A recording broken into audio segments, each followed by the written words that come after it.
ஒரு நாய் வந்து ஒரு ஏரியால இருக்குன்னு வச்சுக்கோங்க, அந்த ஏரியால இருக்க அந்த நாயை எடுத்துட்டு அப்படியே விட்டா அந்த ஏரியால வேற நாயே வராதுன்னு நினைக்கிறீங்களா? அப்படிதான் இவங்க நினைக்கிறாங்களா? அது கிடையாது. அப்படிதான் நினைக்கிறாங்க.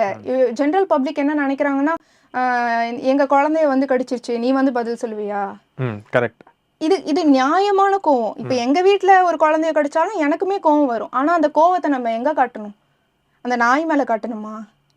இல்ல வந்து இத்தனை வருஷமா இந்த கவர்மெண்ட் வந்து அந்த நாயோட இனப்பெருக்கத்தை கண்ட்ரோல் பண்ணாம தடுப்பூசி போடாம இருந்து அந்த கவர்மெண்ட் மேல காமிக்கணுமா? ஓகே. ஸோ எஸ், நீங்கள் சொல்கிற விஷயம் கரெக்டான பாயிண்ட். ஏன்னா இப்போ நம்ம தமிழ்நாட்டில் ரொம்ப வருஷமாக ரேபிஸ் வராமல் இருக்கிறதுக்கு நிறைய வந்து அந்த ஏபிசி கருத்தரிப்பு பண்ணாங்க. திருப்பி அதே இடத்துல கொண்டு போய் அந்த நாய்களை விட்டுருவாங்க அப்படின்னு தான் சொல்லுவாங்க இல்லையா? ஸோ அதை மாதிரி தான் நாங்களும் பார்த்துருக்கோம் ஏரியாஸில். அந்த அளவுக்கு அந்த டாக்ஸ் கிட்ட அந்த அக்ரெஷன்ஸ் வந்து கிடையாது, அப்படி இல்லை. ஸோ வேறு சில மாநிலங்களில் நம்ம பார்க்கும்போது டாக்ஸ்க்கு வந்து பார்த்திங்கன்னா இந்த மாதிரி அக்ரெஷன் இருக்குது. ஸோ அவங்களுக்கு அந்த டாகுக்கு எஸ்பெஷலாக அந்த ட்ரீட்மெண்ட்டோ பண்ணுறது இல்லைன்னு நினைக்கிறேன். இல்லைனா அதை அப்யூஸ் பண்ணியிருப்பாங்களா? எதனால் அது அந்தளவுக்கு அது வந்து ஃபியூரியஸாக இருக்குது? 2 விஷயம். ஒன்று வந்து மோஸ்ட்டாக கடிக்கிறதுன்னு பார்த்தீங்கன்னா ஃபீமேல் டாக்ஸ். ஃபீமேல் டாக்ஸ் ஏன் கடிக்கும்னா குட்டி போட்டிருக்கும், குட்டியை காப்பாற்றுறதுக்கு கடிக்கும்.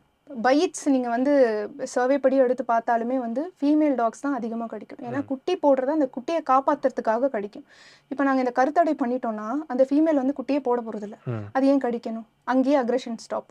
இன்னொன்று மேல் டாக்ஸ் எதுக்கு கடிக்குதுன்னு பார்த்தீங்கன்னா, அதுக்கு வந்து அந்த ஒரு ஃபீமேல் டாக்கு வந்து ஹீட்டில் இருந்ததுன்னா மற்ற மேல் டாக்ஸ் எல்லாம் சண்டை போட்டு சும்மா காமிச்சிக்கிறது, ஷோ ஆஃப் பண்ணிக்கிறது. நான் வந்து அந்த அந்த அந்த ஃபீமேல் டாக்ஸை நான் தான் மவுண்ட் பண்ண போகிறேன், இப்போ நான் தான் இது பண்ணுவேன் அப்படின்ற மாதிரி அப்படி தான் அந்த அக்ரெஷன் வருது மேல் டாக்ஸ்க்கு. மேல் டாக்ஸுக்கும் நீங்கள் வந்து ஏபிசி பண்ணிட்டீங்கன்னா சுத்தமாக அக்ரெஷன் இருக்கவே இருக்காது. இதையும் தாண்டி அந்த வண்டியை துரத்துறது அதெல்லாம் வந்து இருக்க தான் செய்யுது. அது இல்லைன்ட்டு சொல்ல முடியாது. அது வந்து புதுசாக யாராவது ஏரியாவில் வந்தாலோ இல்லை வந்து ஃபாஸ்ட்டாக போனாலோ நான் இங்கே வந்து துரத்த தான் செய்யுது. பட் அது அக்ரெஷன் கிடையாது. It doesn't have anything to do with aggression. Correct. But அது வந்து ஐசோலேட்டட் கேசஸ் தான்.